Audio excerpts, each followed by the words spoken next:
7 palabras lo cambiaron todo en un abarrotado edificio de apartamentos en Exeter Street.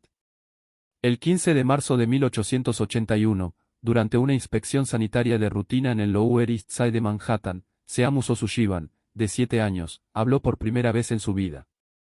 Sus palabras no fueron las típicas primeras expresiones de un niño con retraso pidiendo agua o llamando a su madre.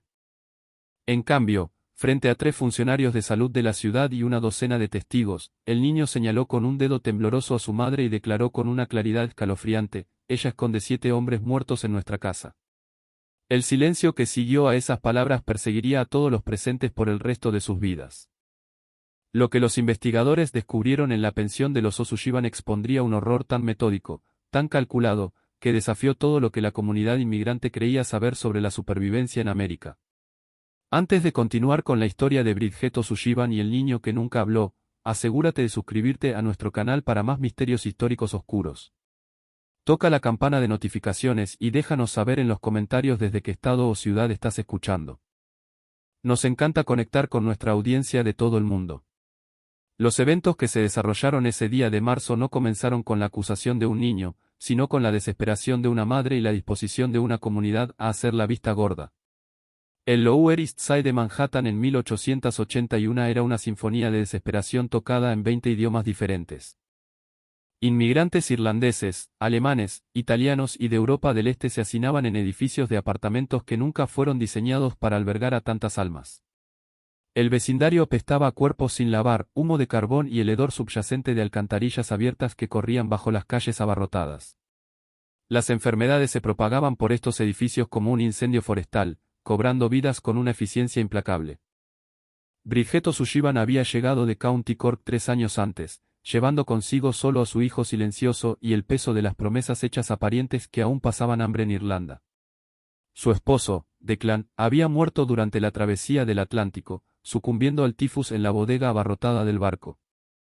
La viuda se encontró sola en América con un niño que no había hablado desde que presenció la muerte de su padre y una obligación ardiente de enviar dinero a los familiares que dependían de su éxito en el Nuevo Mundo. El edificio de piedra rojiza de 3 pisos en el 47 de Exeter Street había visto mejores días antes de la Guerra Civil, pero para 1881 servía como pensión para inmigrantes recién llegados. Bridget logró arrendar el edificio a un propietario ausente que se preocupaba más por cobrar la renta que por mantener la propiedad. Convirtió cada espacio disponible en dormitorios, amontonando hasta 4 camas en habitaciones originalmente diseñadas para una. El sótano albergaba a los casos más desesperados, hombres que pagaban 50 centavos a la semana para dormir en colchones de paja rodeados por el horno del edificio y el constante goteo de la condensación. Seamus O'Sullivan era un niño peculiar según cualquier estándar. Los vecinos susurraban que estaba tocado, bendecido o maldito, dependiendo de sus supersticiones. Nunca lloraba, nunca reía y nunca hablaba. En cambio, observaba todo con ojos oscuros e inteligentes que parecían catalogar cada detalle del mundo a su alrededor. Su madre lo mantenía cerca, diciendo que era delicado, pero aquellos que observaban con atención notaban la extraña habilidad del niño para aparecer y desaparecer sin hacer ruido. Se movía por la pensión como un fantasma, presente un momento y desaparecido al siguiente. La propia Bridget era una mujer transformada por la necesidad.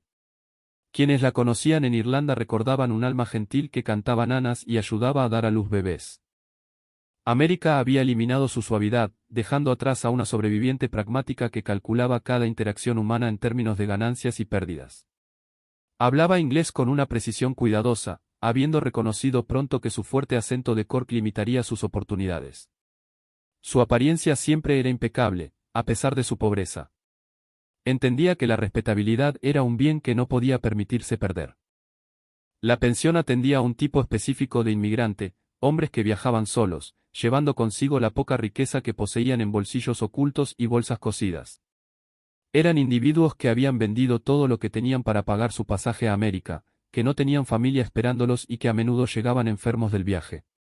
Eran inquilinos perfectos para los propósitos de Bridget porque, cuando desaparecían, pocas personas lo notaban o se preocupaban lo suficiente como para investigar. El vecindario en sí era una cobertura perfecta para tales actividades. La muerte era tan común que la ciudad había establecido múltiples morgues solo para manejar el exceso.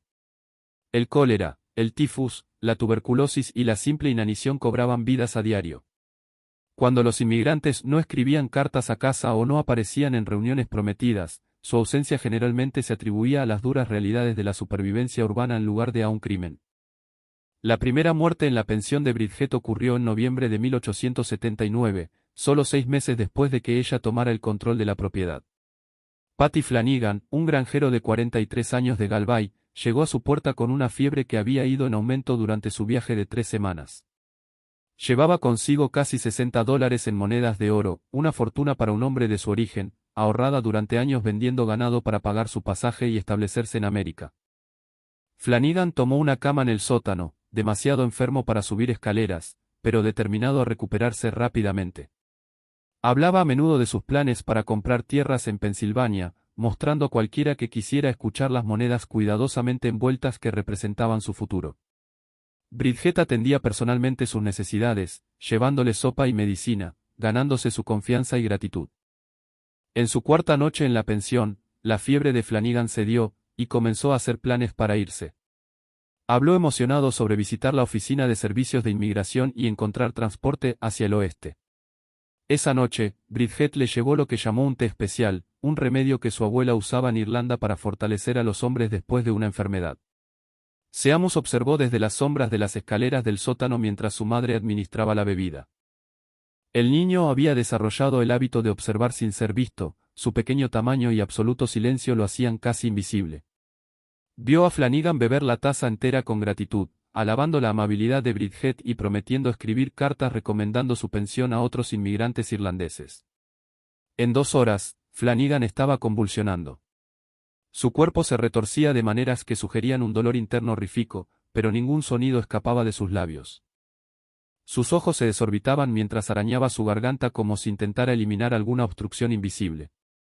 Los otros hombres en el sótano se reunieron a su alrededor, pero ninguno tenía conocimientos médicos. Asumieron que la fiebre había regresado con furia, un suceso común que a menudo se llevaba a hombres justo cuando parecían estar recuperándose. Bridget llegó en minutos tras el alboroto, llevando sábanas limpias y mostrando una expresión de preocupación ensayada. Se arrodilló junto a la cama de Flanagan, tomó su mano y susurró lo que parecían ser oraciones en gaélico irlandés. Para los hombres que observaban, parecía un ángel de misericordia, consolando a un extraño moribundo en sus últimos momentos. Solo Seamus, agazapado en la oscuridad sin ser visto, observó el breve momento en que los dedos de su madre se deslizaron hábilmente en el bolsillo del abrigo de Flanagan, extrayendo la pequeña bolsa de cuero que contenía los ahorros de su vida. Patty Flanagan murió antes del amanecer. Bridget tomó inmediatamente el control de la situación, explicando a los otros inquilinos que tales muertes eran trágicamente comunes entre los inmigrantes que llegaban ya debilitados por el viaje. Se ofreció a encargarse de todos los arreglos, citando su experiencia con la muerte y sus conexiones en la comunidad irlandesa. El registro de defunciones de la ciudad, abrumado, aceptó su explicación sin cuestionar, listando la causa como consunción complicada por desnutrición. Lo que el registro no documentó fue el lugar de entierro de Flanagan. Bridget les dijo a los otros inquilinos que había arreglado para que fuera enterrado en el cementerio de Calvary en Queens, un destino común para los inmigrantes católicos irlandeses. En realidad, había hecho arreglos muy diferentes para los restos de Patty Flanagan. Tarde en la noche, con Seamus supuestamente durmiendo arriba, Bridget arrastró el cuerpo de Flanagan al subsótano del edificio, un espacio que alguna vez sirvió como almacenamiento en frío cuando el edificio era una residencia privada. La habitación era accesible solo a través de una puerta estrecha oculta detrás del horno, invisible para una observación casual. Había descubierto este espacio durante su primera semana en el edificio y reconoció de inmediato su potencial. El subsótano era naturalmente fresco y seco, con paredes de piedra que amortiguaban el sonido y un sistema de ventilación que evitaba la acumulación de olores. Lo más importante, estaba completamente separado de las áreas donde vivían los inquilinos, haciendo improbable su descubrimiento. Bridget había preparado el espacio cuidadosamente, forrando las paredes con cal viva que había comprado a un proveedor de construcción, afirmando que la necesitaba para reparaciones del edificio.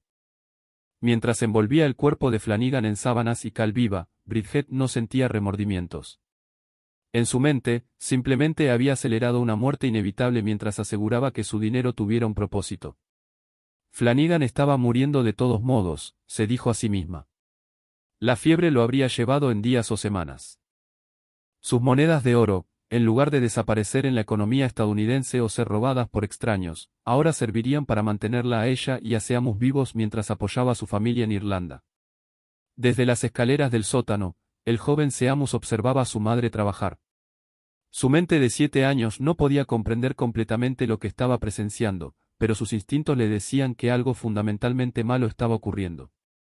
El trauma de ver morir a su padre, combinado con este nuevo horror, profundizó su silencio. No hablaría de lo que vio porque no podía encontrar las palabras para describirlo. El éxito del primer asesinato de Bridget estableció un patrón que se repetiría 6 veces más durante los siguientes 16 meses. Cada muerte seguía una plantilla similar, un inmigrante enfermo que llegaba con riqueza visible, el cuidado y la atención personal de Bridget, un deterioro repentino tras consumir sus remedios especiales y una muerte silenciosa que no atraía escrutinio oficial. La segunda víctima fue Klaus Weber, un relojero alemán que llegó en enero de 1880. Weber llevaba sus ahorros de toda la vida cosidos en el forro de su abrigo, casi $80 acumulados durante 20 años de trabajo cuidadoso. Sufría de una tos persistente que empeoraba en el aire frío de Nueva York, lo que lo convertía en un objetivo ideal para las atenciones de Bridget. Ella les dijo a los otros inquilinos que Weber había muerto de neumonía, una explicación creíble dadas las duras condiciones invernales.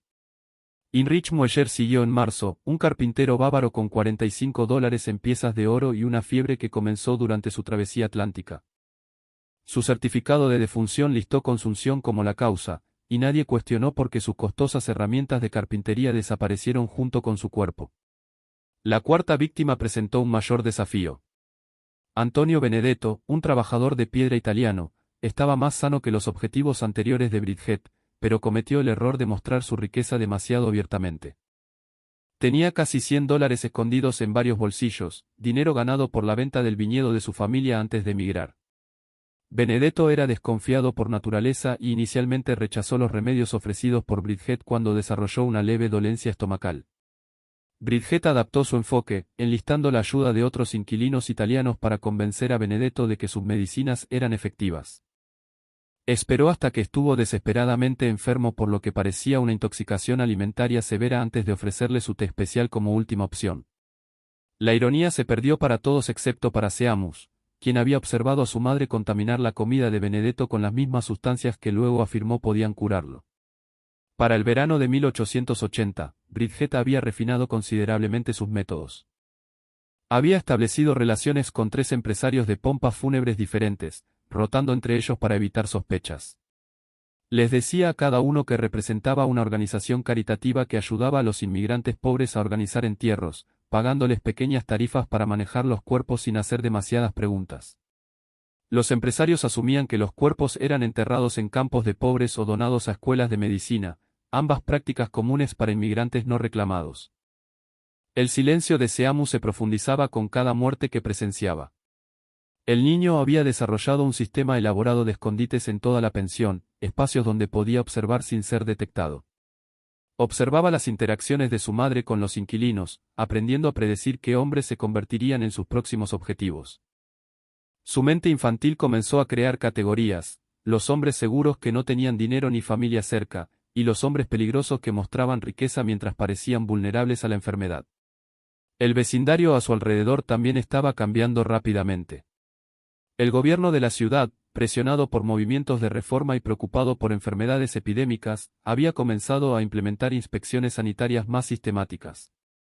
La Junta de Salud de la ciudad de Nueva York, establecida solo unos años antes, estaba ampliando su supervisión de los edificios de apartamentos, particularmente aquellos que albergaban a grandes números de inmigrantes.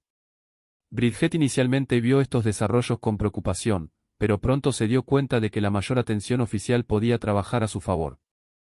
Los inspectores de salud estaban principalmente preocupados por la sanidad y la prevención de enfermedades, no por investigar muertes individuales que ya habían sido certificadas adecuadamente.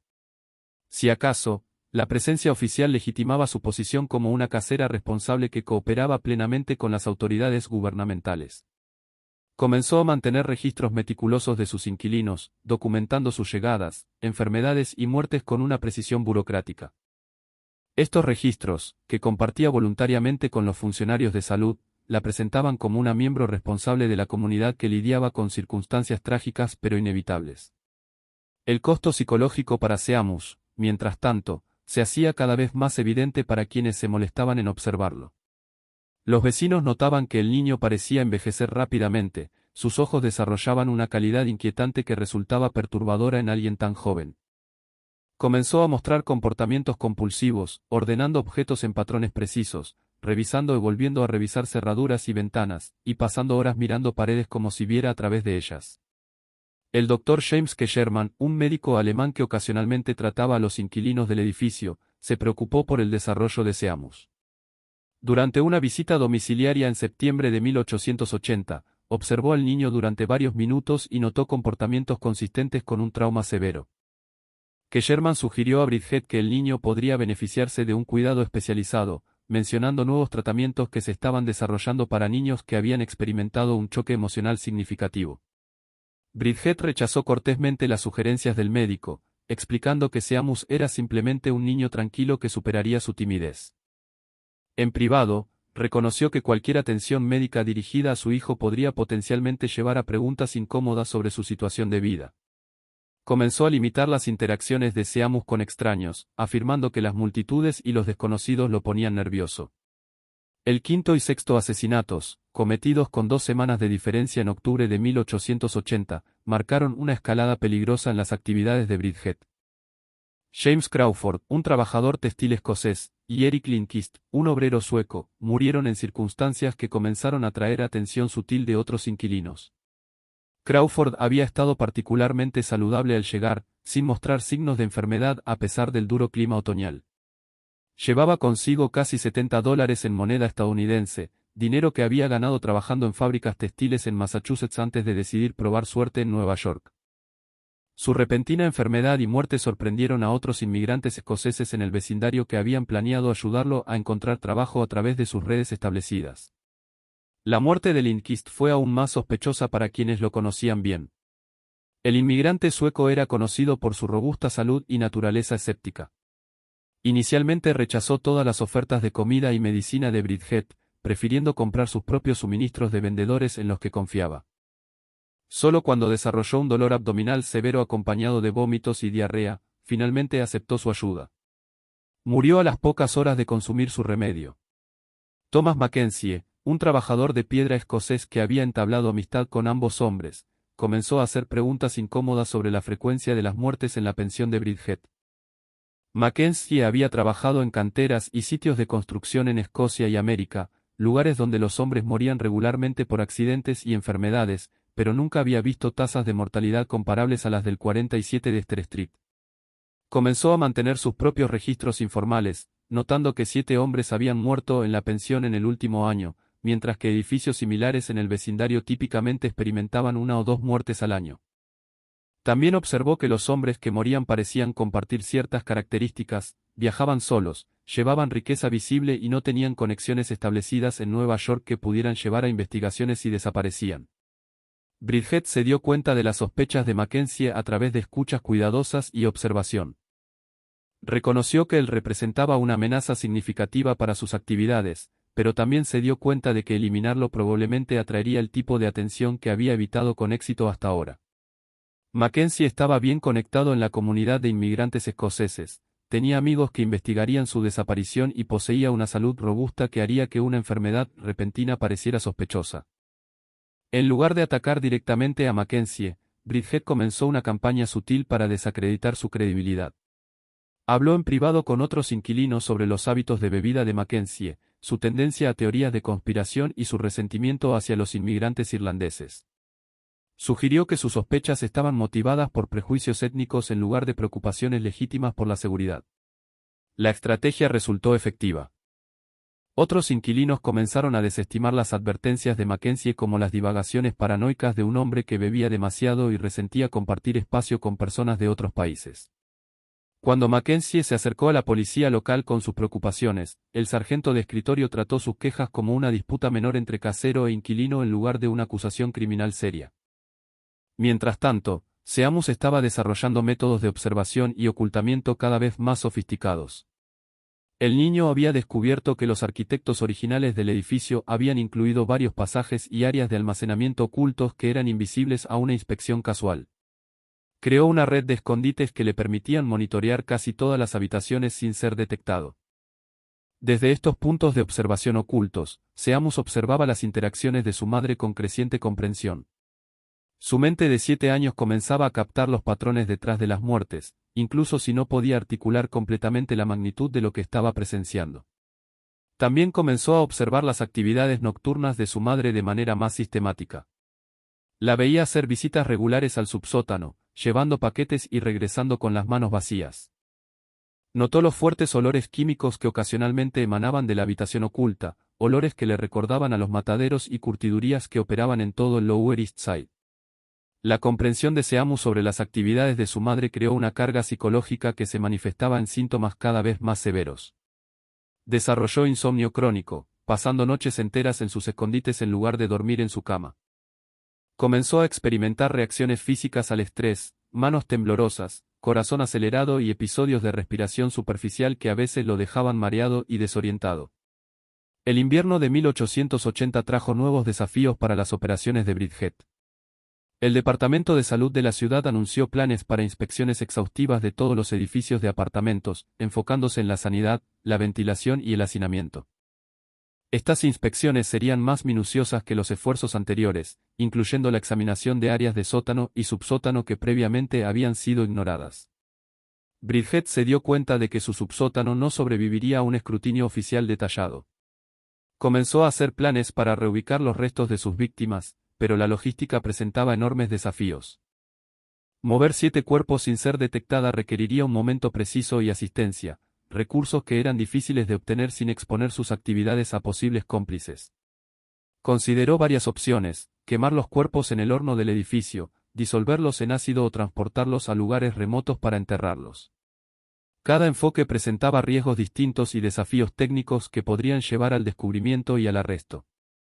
Mientras evaluaba estas opciones, Bridget no notó que Seamus estaba observando su proceso de planificación con una claridad y comprensión cada vez mayores.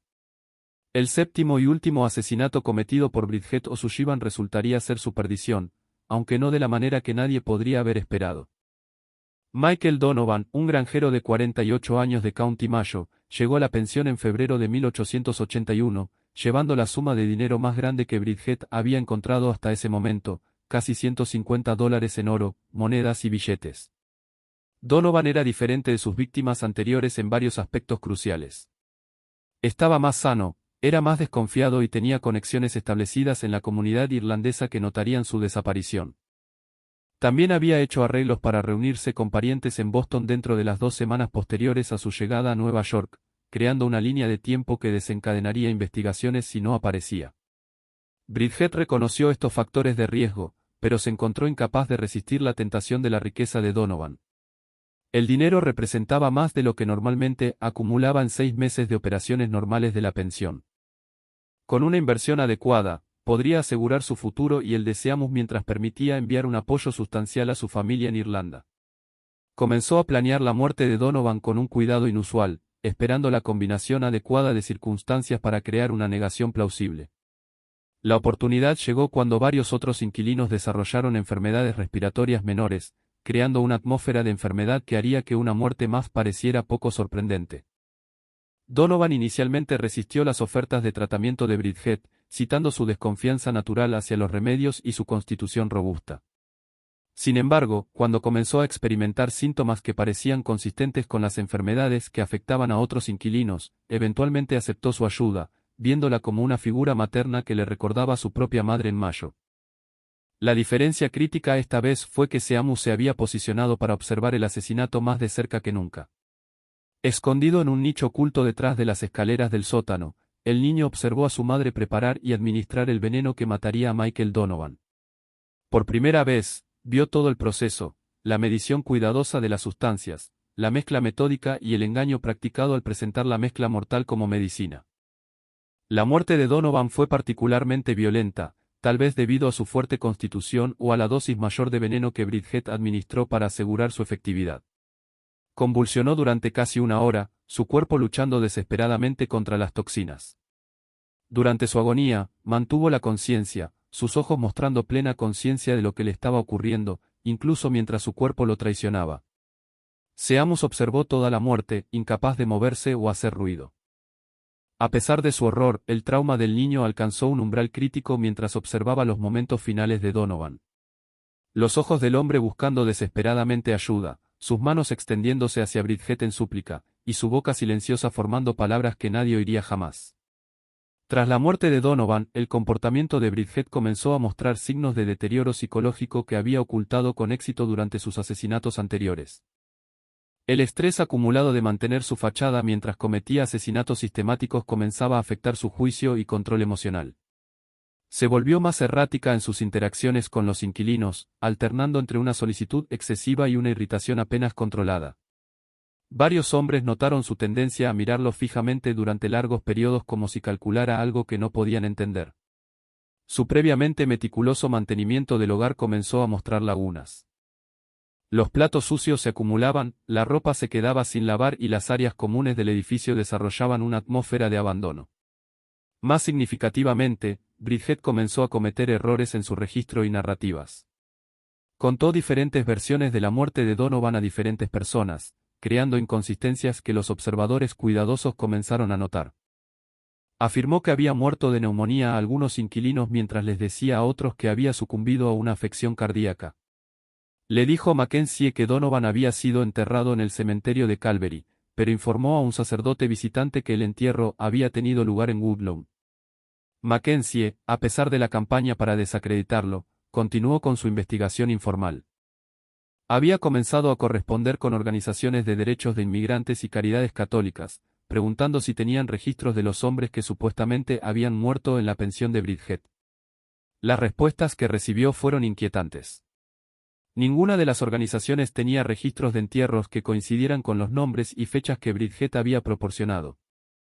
A medida que el invierno daba paso a la primavera, las prometidas inspecciones sanitarias se acercaban a su implementación. La Junta de Salud de la ciudad de Nueva York anunció que las inspecciones comenzarían en marzo, empezando por los edificios que albergaban a los mayores números de inmigrantes. La pensión en el 47 de Exeter Street estaba alta en su lista de prioridades. Bridget se dio cuenta de que el tiempo se estaba agotando para su operación actual. Comenzó a hacer planes frenéticos para reubicarse, pero mudarse requeriría capital. Ya había comprometido el apoyo a su familia en Irlanda. Había enviado la mayor parte del dinero de sus víctimas al extranjero, dejándose con fondos insuficientes para establecer una nueva identidad y ubicación. La presión psicológica sobre Seamus estaba alcanzando niveles insoportables. El niño ahora había presenciado 7 asesinatos, observado a su madre deshacerse de 7 cuerpos y vivía con el conocimiento de que ella planeaba seguir matando. Su mente infantil se estaba fragmentando bajo el peso de secretos que no podía compartir y horrores de los que no podía escapar. Justo cuando pensábamos que lo habíamos visto todo, el horror en la pensión O'Sullivan se intensifica. Si esta historia te está dando escalofríos, comparte este vídeo con un amigo que ame los misterios oscuros. Dale me gusta para apoyar nuestro contenido y no olvides suscribirte para no perderte historias como esta. Descubramos juntos qué pasa después en esta historia de la desesperación mortal de una madre y el silencio traumático de un hijo. El punto de quiebre se acercaba tanto para la madre como para el hijo. Y cuando llegó, lo hizo en la forma de 3 inspectores de salud de la ciudad que realizaban un examen de rutina de las condiciones de los edificios de apartamentos. El 15 de marzo de 1881 amaneció frío y nublado con un viento cortante que atravesaba las estrechas calles del Lower East Side. El Dr. Samuel Hayes, la inspectora Margaret Walsh y el clerk Robert Chen llegaron al 47 de Exeter Street a las 9 de la mañana en punto, llevando portapapeles, herramientas de medición y la autoridad de la Junta de Salud de la ciudad de Nueva York. Bridget se había preparado para esta inspección con una minuciosidad desesperada. Había pasado la semana anterior limpiando cada superficie visible, organizando los registros de los inquilinos y ensayando explicaciones para cualquier irregularidad que los inspectores pudieran descubrir. También había hecho arreglos para mantener a Seamus arriba y fuera de la vista, temiendo que su extraño comportamiento pudiera atraer atención no deseada. La inspección comenzó de manera rutinaria. El Dr. Hayes examinó los sistemas de ventilación del edificio mientras la inspectora Walsh medía las dimensiones de las habitaciones y contaba a los ocupantes. Robert Chen registraba sus hallazgos y hacía preguntas estándar sobre la rotación de inquilinos, las tasas de mortalidad y las prácticas de saneamiento. Bridget respondía a cada pregunta con una competencia practicada, presentándose como una casera responsable que tomaba su deber en serio. Su actuación fue casi impecable. Guió a los inspectores a través de cada habitación con confianza, explicando la distribución del edificio y señalando las mejoras que había realizado para cumplir con las regulaciones de la ciudad. Sus registros de inquilinos eran impecables, documentando llegadas, partidas y muertes con una precisión burocrática. Incluso ofreció información voluntaria sobre su trabajo caritativo, ayudando a los inmigrantes pobres a organizar entierros adecuados, pintándose a sí misma como un pilar de la comunidad. El Dr. Hayes quedó inicialmente impresionado por la organización de Bridget y su aparente dedicación al bienestar de sus inquilinos. En su experiencia, la mayoría de los operadores de pensiones mostraban poca preocupación por las regulaciones oficiales o la seguridad de los inquilinos. Bridget O'Sullivan parecía genuinamente comprometida con mantener estándares adecuados incluso bajo circunstancias económicas difíciles. La inspectora Walsh se centró en cuestiones estructurales, midiendo alturas de techos, examinando tamaños de ventanas y calculando el número de ocupantes por habitación. El edificio cumplía con los requisitos legales mínimos, aunque por poco. El hacinamiento era severo, pero no técnicamente ilegal, y Bridget tenía documentación que mostraba que rechazaba a posibles inquilinos cuando se alcanzaban los límites de capacidad. El papel de Robert Chen era documentar todo para los registros oficiales, pero también estaba entrenado para notar inconsistencias que podrían indicar violaciones regulatorias. Mientras registraba información sobre las muertes de inquilinos en el último año, comenzó a notar patrones que parecían inusuales, aunque no necesariamente sospechosos. Los problemas comenzaron cuando el equipo de inspección llegó al nivel del sótano. El espacio albergaba a 8 hombres en condiciones que, aunque abarrotadas, cumplían con los requisitos legales mínimos para la vivienda de inmigrantes. Sin embargo, el Dr. Hayes notó un olor inusual que parecía emanar de algún lugar más allá de las áreas de vivienda visibles. «Hay un olor químico aquí abajo», observó Hayes, mirando alrededor del sótano con sospecha profesional. «Me recuerda a los preservativos que usamos en instalaciones médicas. ¿Están almacenando algún suministro de limpieza o materiales industriales?» Bridget explicó que usaba cal para el control de plagas y la gestión de la humedad, una práctica común en espacios de sótano. Su explicación era plausible y inicialmente satisfizo a los inspectores, pero el Dr. Hayes continuó detectando olores subyacentes que parecían inconsistentes con el almacenamiento normal de sótanos. La formación médica del doctor lo había hecho sensible al olor de la muerte y la descomposición, aromas que podrían indicar condiciones insalubres o peligros ocultos para la salud. El sótano tenía un aroma subyacente que le recordaba a las morgues y las instalaciones médicas donde había estudiado anatomía durante su educación. Era sutil pero persistente, el tipo de olor que sugería materia orgánica en varias etapas de descomposición.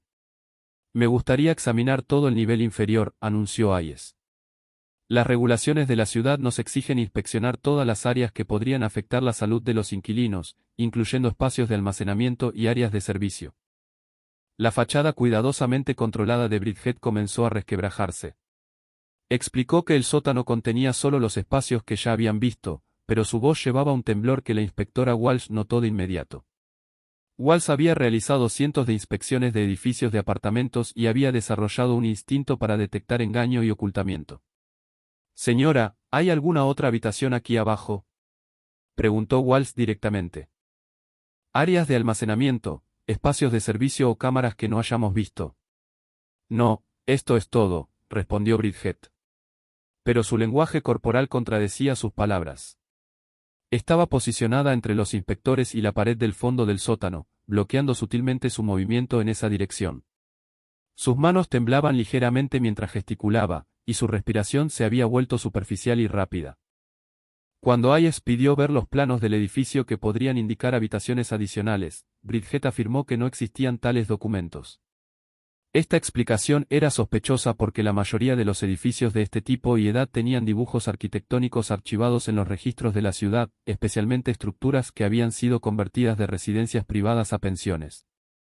El momento crítico llegó cuando Robert Chen, mientras medía las dimensiones de las paredes, descubrió que las medidas interiores del sótano no coincidían con las dimensiones exteriores del edificio. Sus cálculos indicaban que aproximadamente 12 pies de espacio no estaban contabilizados, sugiriendo la existencia de habitaciones ocultas o áreas de almacenamiento. Chen fue metódico en sus mediciones, usando una cadena de agrimensor para establecer dimensiones precisas. Midió la longitud, el ancho y el grosor de las paredes visibles del sótano, luego comparó estas cifras con la huella externa del edificio. La discrepancia era significativa y no podía explicarse por variaciones estructurales normales. Señora, necesitamos localizar y examinar cualquier espacio adicional en el sótano, afirmó la inspectora Walsh con firmeza. Los códigos de salud de la ciudad requieren la inspección de todas las áreas donde podrían almacenarse materiales o donde las condiciones podrían afectar la seguridad de los inquilinos. La actitud de Bridget pasó de una cooperación nerviosa a un pánico apenas controlado. Comenzó a insistir en que las medidas estaban equivocadas, que el edificio tenía una construcción irregular que creaba ilusiones ópticas, que los inspectores estaban perdiendo el tiempo buscando espacios que no existían. Sus protestas se volvieron cada vez más frenéticas y menos coherentes. Hablaba rápidamente sobre inspecciones anteriores que no habían encontrado problemas, sobre su reputación en la comunidad, sobre su dedicación a proporcionar vivienda segura para inmigrantes. Cuanto más hablaba, más convencidos estaban los inspectores de que estaba escondiendo algo significativo. Cuando los tres funcionarios comenzaron a examinar sistemáticamente las paredes del sótano, buscando puertas ocultas o aberturas disimuladas, Seamus apareció en la parte superior de las escaleras del sótano. El niño había estado escuchando la conversación desde su escondite habitual, y algo en el tono de las voces de los adultos lo había traído al descubierto. Seamus entendió que su madre tenía miedo de estos extraños de una manera diferente a su cautela calculada habitual. Había observado cómo se preparaba para su visita, la había visto limpiar y organizar con una intensidad desesperada y la había observado practicando explicaciones frente a espejos. Ahora podía escuchar el miedo en su voz y ver la tensión en su postura. Bridget vio a su hijo e inmediatamente intentó enviarlo de vuelta arriba. Pero Seamus permaneció inmóvil en la escalera, mirando a los inspectores con sus ojos oscuros e inteligentes. Durante casi 7 años, había observado a los adultos sin hablar, aprendiendo a leer sus intenciones y emociones a través de una observación cuidadosa. Lo que Seamus vio en los tres inspectores fue diferente de cualquier cosa que había experimentado antes. Estos adultos se comportaban con autoridad, pero era una autoridad oficial en lugar del cálculo depredador que había aprendido a reconocer en las víctimas de su madre. Estaban haciendo preguntas que su madre no quería responder, buscando cosas que ella no quería que encontraran. El Dr. Hayes notó la presencia del niño y quedó inmediatamente impresionado por su comportamiento inusual. Seamus estaba completamente quieto, sin hacer ruido, pero sus ojos mostraban una inteligencia y conciencia que parecían mucho más allá de su aparente edad. Había algo inquietante en la expresión del niño, una cualidad que le recordaba a Hayes a pacientes que había tratado que habían presenciado eventos traumáticos.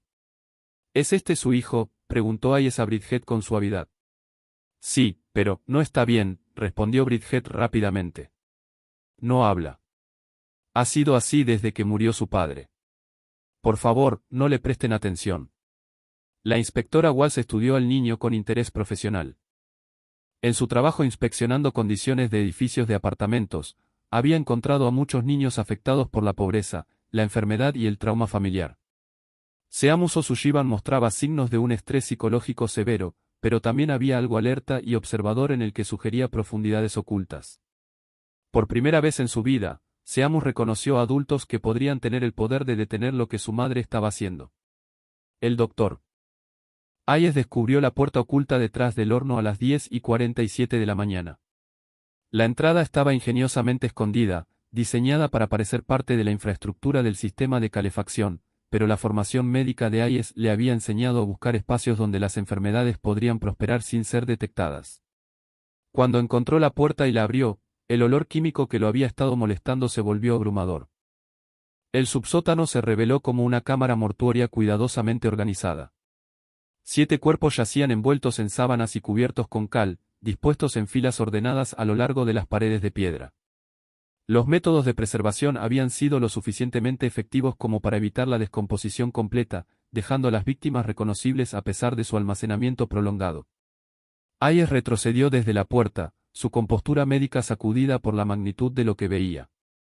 En sus años de práctica, había examinado innumerables cuerpos e investigado numerosas muertes sospechosas, pero nunca había encontrado evidencia de un asesinato tan sistemático y metódico.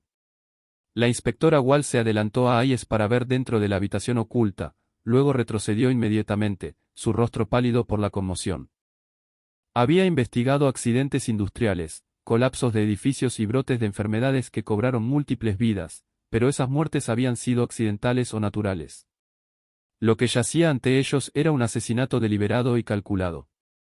Robert Chen, entrenado para documentar todo lo que observaba, se encontró incapaz de escribir mientras miraba dentro del subsótano. Sus manos temblaban mientras intentaba registrar lo que veía. El lenguaje burocrático preciso que usaba para los informes oficiales parecía inadecuado para describir tal horror.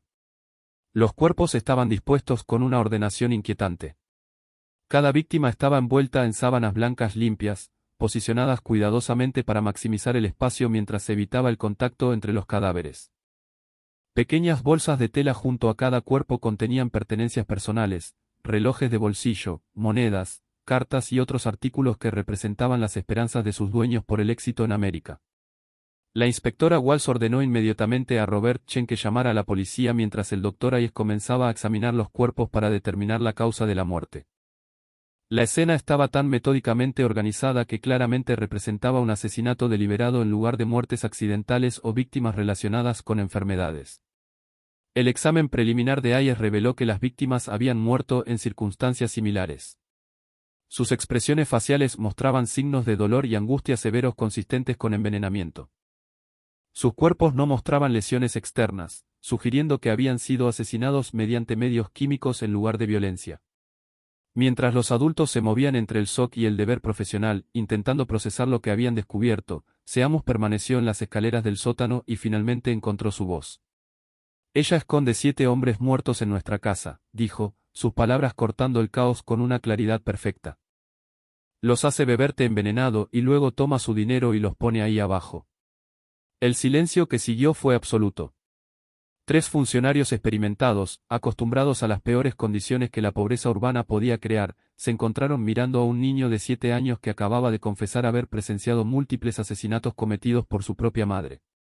El doctor Hayes fue el primero en responder, su formación médica ayudándolo a mantener la compostura en situaciones de crisis. Se acercó a Seamus con cuidado, reconociendo que el niño acababa de experimentar un avance psicológico que podía ser terapéutico o traumático. ¿Puedes contarnos más sobre lo que has visto?, preguntó Hayes con suavidad, usando el tono que empleaba con pacientes que habían sufrido traumas severos. Seamus miró a cada uno de los 3 adultos, luego comenzó a hablar con una voz que se fortalecía con cada palabra. Sus frases venían en frases cuidadosas y medidas, como si las hubiera ensayado durante sus años de silencio. El primer hombre fue Patty Flanagan. Vino de Irlanda y tenía monedas de oro en su bolsillo. Mamá le dio té que lo enfermó y luego murió. Lo puso ahí abajo. Seamus señaló hacia el subsótano. Luego vino Klaus Weber. Hacía relojes y tenía dinero cosido en su abrigo. Mamá le dio el mismo té.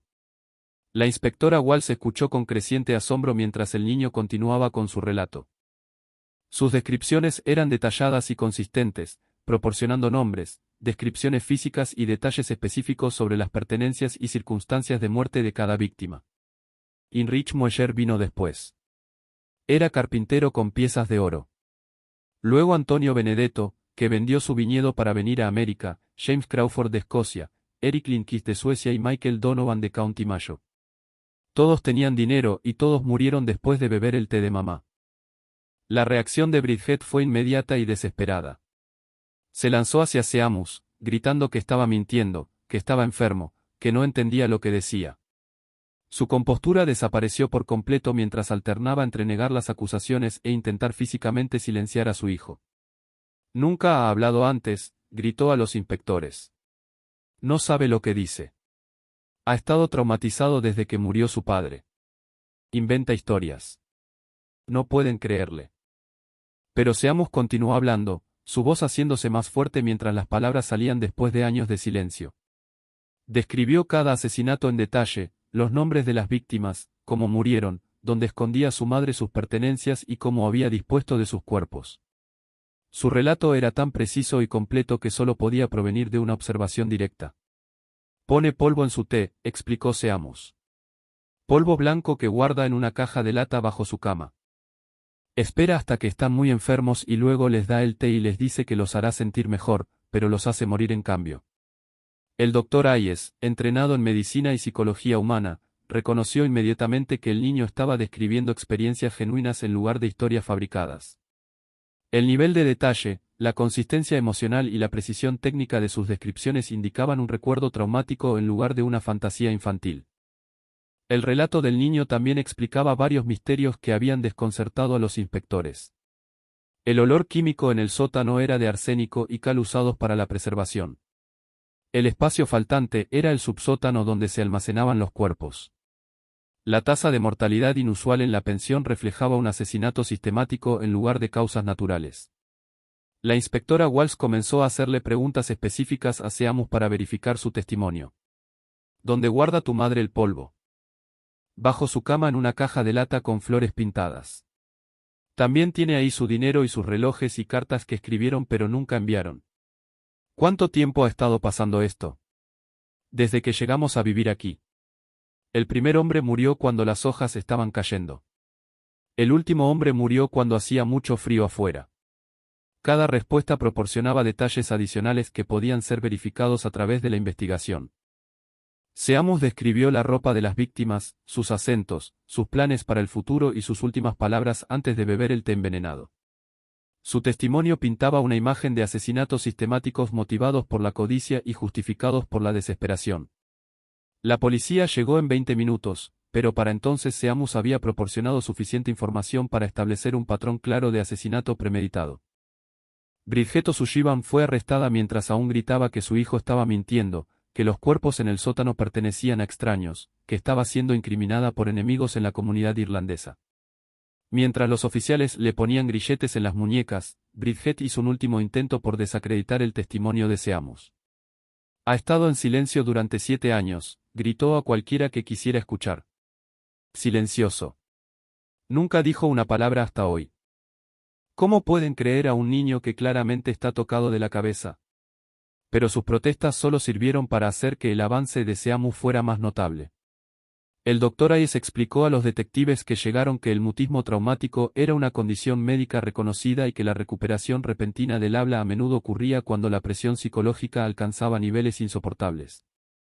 El niño ha estado cargando con estos secretos durante años, le dijo Hayes al capitán detective William Murphy, quien había asumido el mando de la escena del crimen. Su silencio no era una deficiencia, sino una respuesta al trauma.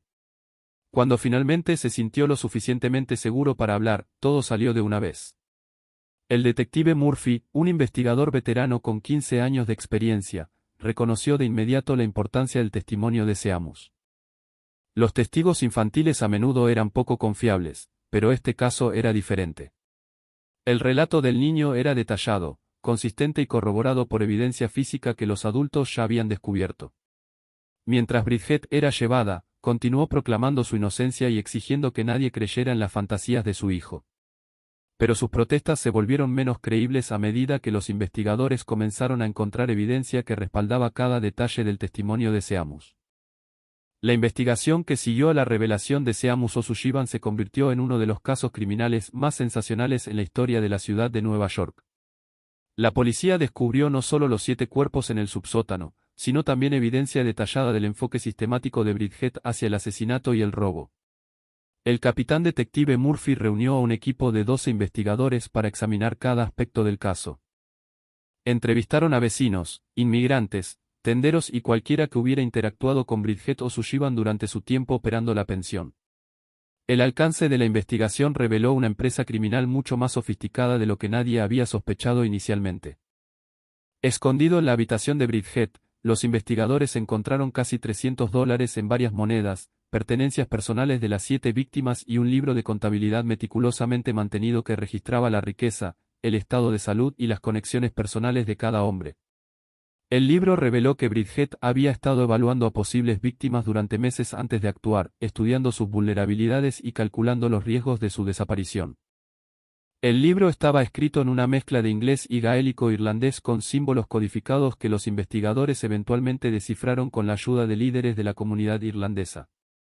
Cada entrada contenía observaciones detalladas sobre posibles víctimas, su salud, sus recursos financieros, sus conexiones sociales y la probabilidad de que fueran extrañados si desaparecían. Una entrada sobre Michael Donovan decía, Constitución fuerte, puede requerir dosis doble. Lleva monedas de oro por un valor aproximado de $150. Reunión con parientes en Boston el 1 de marzo. Debe actuar antes de la partida. Sin conexiones locales para investigar la desaparición. Otra entrada describía a Klaus Weber, tos crónica empeorando. Excelente cobertura natural para la enfermedad. Herramientas de relojería con valor adicional. Vive solo. Sin familia en América. Afirma tener trabajo esperándolo en Pensilvania, pero sin empleador específico. El nivel de planificación documentado en el libro sorprendió incluso a los investigadores experimentados. Bridget no había estado matando impulsivamente ni de manera oportunista, sino que había desarrollado un método sistemático para identificar, evaluar y eliminar víctimas mientras minimizaba el riesgo de detección. Thomas Mackenzie, vindicado en sus sospechas, proporcionó un testimonio crucial sobre el comportamiento de Bridget y la tasa de mortalidad inusual en su pensión. Sus registros informales, combinados con el testimonio de testigo presencial de Seamus, establecieron un patrón claro de asesinato premeditado motivado por ganancias financieras. El testimonio de Mackenzie reveló que otros inquilinos también habían notado patrones inusuales, pero habían sido desalentados de discutir sus preocupaciones. Bridget había creado una atmósfera donde cuestionar las muertes se consideraba una falta de respeto hacia los fallecidos y una deslealtad hacia la comunidad irlandesa. Nos hacía sentir que los pensamientos sospechosos eran una traición a nuestra herencia, testificó Mackenzie. Ella decía que en América, nosotros los irlandeses necesitábamos protegernos mutuamente de los forasteros que querían culparnos por cada problema. Hizo que la duda pareciera traición. El examen toxicológico reveló que las 7 víctimas habían muerto por envenenamiento con arsénico administrado en dosis cuidadosamente calculadas para imitar enfermedades naturales. Bridget había comprado el veneno a múltiples proveedores durante un periodo de 18 meses, afirmando que lo necesitaba para el control de plagas en su pensión. Los investigadores rastrearon sus compras a través de registros de farmacias y compañías de suministros químicos. Había comprado arsénico de 7 proveedores diferentes, nunca adquiriendo grandes cantidades de una sola fuente. Le decía a cada proveedor que estaba combatiendo severas infestaciones de ratas en su pensión, una explicación plausible que no levantaba sospechas. El Dr. Ayers realizó autopsias detalladas a todas las 7 víctimas, encontrando evidencia de envenenamiento sistemático que demostraba un conocimiento médico más allá de lo que la mayoría de las personas comunes poseían. Las dosis habían sido calculadas con precisión para causar síntomas que se asemejaban a enfermedades comunes mientras aseguraban la muerte dentro de plazos predecibles. Ella entendía la fisiología humana lo suficiente como para predecir cómo responderían sus víctimas a diferentes cantidades de veneno, testificó Ayers durante el juicio. Esto no fue un asesinato aleatorio, sino un asesinato calculado basado en un conocimiento detallado de cómo afecta el arsénico al cuerpo humano. La investigación también reveló la extensa red de contactos de Bridget dentro de la comunidad inmigrante. Había cultivado relaciones con empresarios de pompas fúnebres, trabajadores de cementerios e incluso algunos miembros del clero, todos los cuales, sin saberlo, la habían ayudado a encubrir sus crímenes. El padre Sean O'Brien de la Catedral de San Patricio testificó que Bridget lo había abordado varias veces solicitando oraciones por los inquilinos fallecidos. Había donado dinero para misas conmemorativas y se había presentado como una mujer católica devota que se preocupaba profundamente por los derechos de entierro adecuados para los inmigrantes pobres. Parecía genuinamente afligida por estas muertes, admitió el padre O'Brien durante su testimonio. Hablaba de cada hombre como si lo hubiera cuidado personalmente, describiendo sus esperanzas y sueños para la vida en América. Nunca sospeché que estaba describiendo a hombres que ella había asesinado. Durante su juicio, Bridget mantuvo su inocencia mientras se presentaba simultáneamente como una viuda desesperada llevada a medidas extremas por la pobreza y la responsabilidad hacia su familia. Testificó que América la había obligado a elegir entre la supervivencia de su hijo y sus principios morales, y que había elegido la vida de su hijo por encima de las vidas de extraños. Su abogado defensor, Patrick Donnelly, argumentó que la evidencia contra su cliente era circunstancial y que el testimonio de Seamus era poco confiable debido a su condición psicológica. Se nos pide que condenemos a una madre basándonos en la palabra de un niño que ha estado en silencio durante 7 años, que claramente ha sufrido un trauma mental severo y que puede ser incapaz de distinguir entre la realidad y la imaginación, argumentó Donnelly. Pero la fiscalía, liderada por el fiscal de distrito William Harrison, presentó evidencia abrumadora que corroboraba cada detalle del testimonio de Seamus. El libro de contabilidad, las compras de veneno, las pertenencias de las víctimas y los cuerpos mismos respaldaban el relato del niño sobre asesinatos sistemáticos. El argumento final de Harrison fue devastador en su simplicidad. La defensa les pide que crean que un niño de 7 años imaginó 7 asesinatos con detalles precisos, que de alguna manera aprendió los nombres de hombres que nunca conoció, que inventó descripciones de pertenencias que nunca vio y que fabricó una historia que coincide con la evidencia física descubierta independientemente por investigadores capacitados.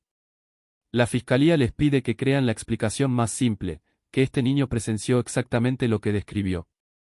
El jurado deliberó durante menos de 3 horas antes de emitir un veredicto de culpabilidad en 7 cargos de asesinato en primer grado.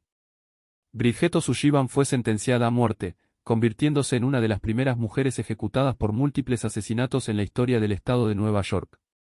La audiencia de sentencia reveló detalles adicionales sobre las motivaciones y el estado psicológico de Bridget. El Dr.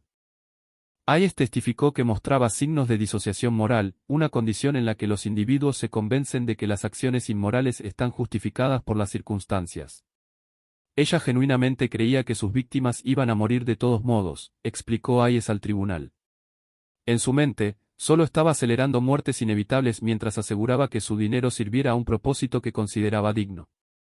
Se había convencido de que apoyar a su familia en Irlanda era más importante que extender las vidas de extraños que ya estaban enfermos y vulnerables. La declaración final de Bridget antes de la sentencia fue tanto desafiante como patética.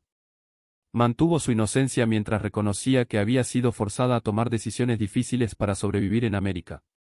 Llegué a este país con nada más que esperanza y responsabilidad, declaró.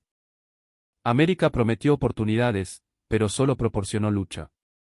Hice lo que cualquier madre haría para proteger a su hijo y apoyar a su familia. Si eso me convierte en una criminal a sus ojos, entonces acepto su juicio, pero no acepto su condena. Fue ahorcada en la prisión de Tums el 12 de septiembre de 1881, manteniendo su inocencia hasta su último aliento. Sus últimas palabras fueron, según se informa, una oración en gaélico irlandés pidiendo perdón y protección para su hijo. Seamus O'Sullivan se convirtió en pupilo del Estado, eventualmente colocado en el orfanato de St. Joseph en Albany. La institución católica se especializaba en cuidar a niños que habían experimentado traumas severos, y las monjas allí trabajaron pacientemente para ayudar a Seamus a recuperarse de sus heridas psicológicas.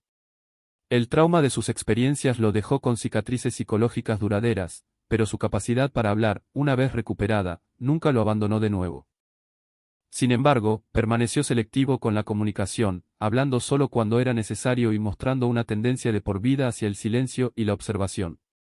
La hermana Mary Catherine, quien supervisó el cuidado de Seamus en el orfanato, señaló en sus registros que el niño mostraba una inteligencia y empatía notables a pesar de su trasfondo traumático.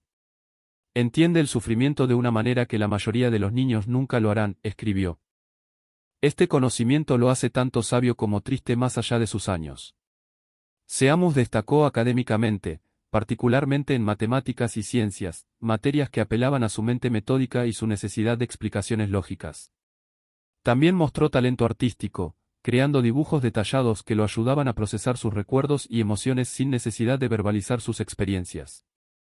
A los 18 años, Seamus dejó el orfanato para convertirse en aprendiz de un maestro carpintero en Albany.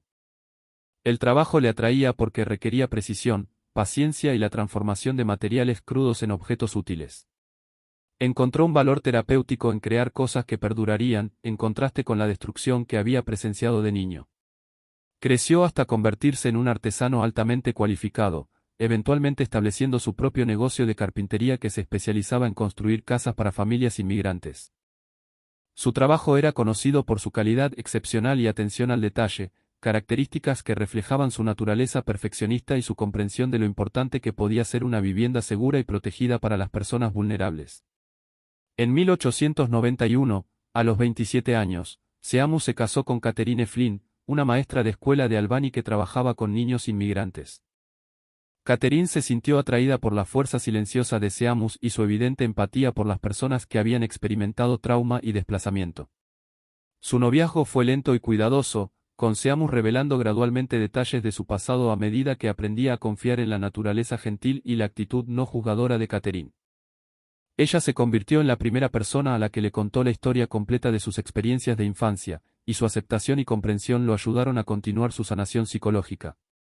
Seamus y Catherine criaron juntos a 4 hijos: Michael, nacido en 1892, Bridget, nacida en 1894, Patrick, nacido en 1897, y Mary, nacida en 1900.